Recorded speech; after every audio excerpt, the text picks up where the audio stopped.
Assalamualaikum warahmatullahi wabarakatuh. Selamat datang kembali di perkuliahan daring untuk mata kuliah pengolahan citra digital. Pada video kali ini kita akan membahas bidang aplikasi citra digital. Ada beberapa contoh yang diberikan. Nanti di sini akan ada 2 video. Baik, yang pertama ya, jadi ada beberapa aplikasi untuk membantu desainer ya. Salah satunya mungkin kalian sudah pernah gunakan juga ya, ada background removal. Kita bisa menggunakan um, beberapa tools yang ada di Photoshop atau Inkscape atau yang lain kayak gitu ya. Itu tujuannya untuk membantu para desainer. Misalkan di sini untuk mengubah background gitu ya. Jadi dihapus backgroundnya, kemudian bisa diubah ke background yang lain. Atau juga kalau kalian pernah mendapati ya, ada tools yang sekali tap di gambar itu semua backgroundnya sudah langsung hilang gitu. Itu juga ada ya beberapa fitur itu gitu ya. Nanti kalian bisa coba juga gitu ya. eh Kira-kira itu cara kerjanya gimana? Nanti kalian bisa membandingkan antar satu aplikasi dengan aplikasi yang lain.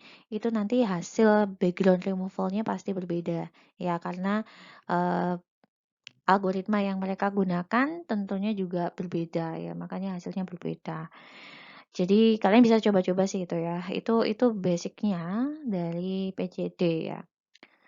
Kemudian ini ada image enhancement gitu ya. Kadang kalian kalau suka main filter gitu ya, main filter atau correction di Microsoft Word atau PowerPoint gitu ya. Kalau misalkan buat apa, mencerahkan gambar atau mempertajam gambar gitu ya. Kalian sudah sering bermain-main dengan itu. Dan ya, itu juga tujuannya untuk meningkatkan kualitas dari citra. Nanti kita akan bahas juga di tahapan-tahapan pemrosesan citra. Kemudian ini ada salah satu hal yang aplikatif ya, ini saya contohkan. Jadi ini bisa juga untuk mengidentifikasi tingkat kerusakan jalan ya. Dari sini kita bisa mengenali gitu ya, level keparahan gitu ya, level keparahan dari jalan rusak ya. Jadi di sini ada beberapa proses ya, mulai dari pengambilan data gitu ya. Kemudian ada image segmentation juga, ada morfologi juga di sini. Kemudian ada proses ekstraksi fitur gitu ya. Yang mana nanti kalian juga akan mendapatkan materi tentang itu. Kemudian ada seleksi fitur ini tambahan. Kalian sudah mendapatkan di beberapa mata kuliah yang lain nanti. Dan ini gabungan ya antara machine learning, PCD, juga pengenalan pola gitu ya. Dan juga data mining. Dan di sini kita bisa lihat ya, ada citra gitu ya, citra jalan gitu ya di foto, kemudian dari situ kita akan dapatkan informasi, oh ini jalan rusaknya berada di level 1 gitu ya, misalkan level 1 atau level 2 gitu. Tujuannya untuk apa? Kalau misalkan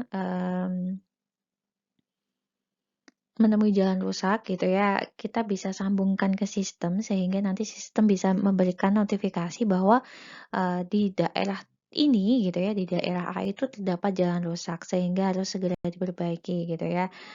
Itu salah satu contohnya ya, itu bisa bisa digunakan sebagai masukan para institusi terkait untuk segera memperbaiki jalan ya. Selanjutnya di sini ada contoh ya, pengenalan emosi dari ekspresi wajah ya.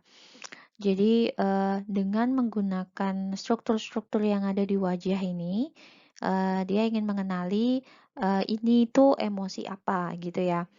Jadi dengan menggunakan beberapa prinsip dari ekstraksi fitur, di sini akan bisa mendapatkan informasi dari wajah kita itu gitu ya, sedang memiliki ekspresi apa gitu.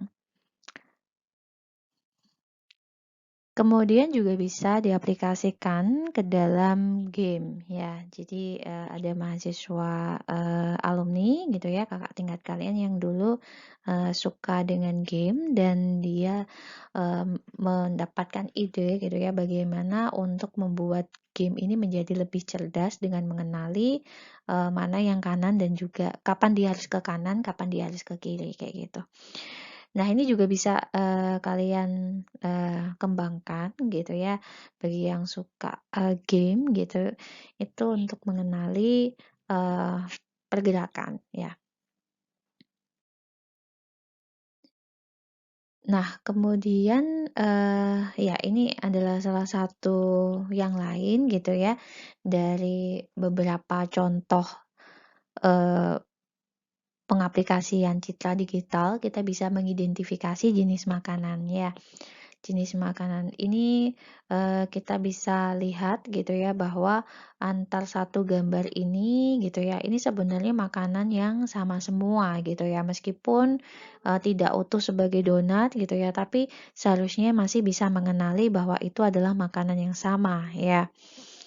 Tantangannya ketika kita mengidentifikasi makanan ini, kalau misalkan ada warna yang mirip kayak gitu ya, bagaimana kita harus mengidentifikasi itu gitu ya.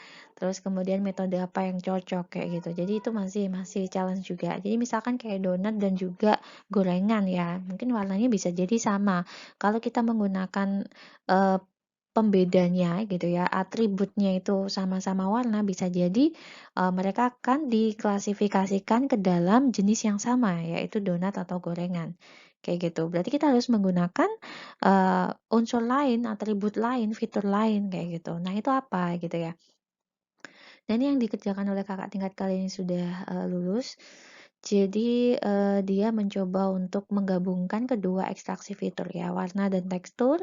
Kemudian dari situ dicari fitur mana yang paling sesuai gitu ya.